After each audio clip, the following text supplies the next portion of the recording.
Subscribe करू जय मिथिला के और बेल आइकन पर क्लिक करू। प्रिया, ये प्रिया, नहीं गिलास में पानी ना। नींद आ गया मतलब? अखने सूता है लोग हैं।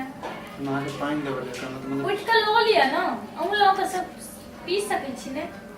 लॉक एकदम पिए सब छी। तो तखन की प्रॉब्लम है यहाँ के हमरा सब? अहाँ कम कोनो पानी लेवल से मतलब प्रॉब्लम की बात छै यहाँ? वहाँ तो कह रहल छी। अखन एलो हाँ सूता और वो हर दिन अहाँ सुते रह छी तो के भोर में जाय छै जॉब का अखन रोटी हमर जे छै अहाँ के रोटी जड़ल छै। जेड़ गेले की करिए तब? बना ली तोरल जवाब दे रहल छी। तो की करू? जेहने आज बनाबो तेने हम कहियो खाना नहीं बनबै छी लोग। वो तो हाँ पता चल गेल हमरा एहन आदमी के बेवकूफ बनाबै छै वहाँ। बियाह से पहले अहाँ एहन करे छनु अहाँ के हम सेवा करब पैर दबाव आप सीधे अहाँ गलत दबा रहल छी। की हम आगे ला दबा अहाँ दबा रहल छी? बियाह से पहले कहछ ना वही होटल में चलो ओत्ता चलो फलना जगह घुमा दे चला जगह सब चीज हम बियाह से पहले कर देने। लेकिन लॉग गेलो कत्तो चार दीवारी के अंदर धो देलो बस हो गेल। ए के बाद एक से गेलो है कत्तो कहीं फिल्म दिखावे लॉग गेलो है। हर जिंदगी अहाँ के फिल्म में दिखाबत रहो। कत्तो घुमले गेल एते तीज त्योहार आबै छै बजे खसवा के घर में बैसल रहू पड़ल रहू बस। ओ दिन बिसर गेलिए? कोन दिन बिसर गेलिए? छोड़ू ना। फिल्म को दिखाबै छ न तहन। ओई दिन के आगे याद है आपके याद नहीं है? मिस कॉल बियाह से पहले कहलिए जे फलना जगह चलो हमरा से बियाह करो तो चिल्ला जगह चलो आ घर में तो ते के बाद फसा दनु वहां हमरा। हां मारने फसा देनो।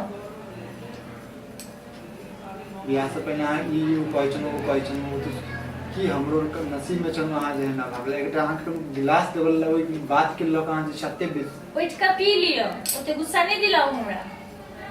हमरा के नौकर नहीं लागल छी जखन आज जे कहब से करैत रहब अहाँ के हम। एमे नौकर के की बात भेलै अहाँ के हम अहाँ कन्या छी ने हमर? एकर मतलब की छै कन्या छी त? तो एकटा पानी द दे त अहाँ के की भ गेल अति भ गेल की? हम हमेशा अहाँ के अही के बात हमेशा के सुनू? छोड़ू यार हम वैसे ना लव मैरिज क के ना हम बहुत पछता रहल छी। कोनो बात नहीं हमहू पछता रहल छी। अहाँ पछता रहल? अहाँ के साथ बियाह सुतल छी बढ़िया जगह ओइ के बाद अहाँ ऐश मौज कर रहल छी। की ऐश मौज कर रहल छी? छोड़ू जत्ते बाद हमने हां तो जाओ तू हमरे हाथ अहाँ के नहीं हाथ तू। अच्छा हां लोग हमरा थोड़ी ना कहैया अहीं के खाली कहैया अहाँ तो चल जाई। पानी देबा? हम नहीं देब उठ के ल लियो हमरो एक गिलास पानी दे दियो। ठीक छै।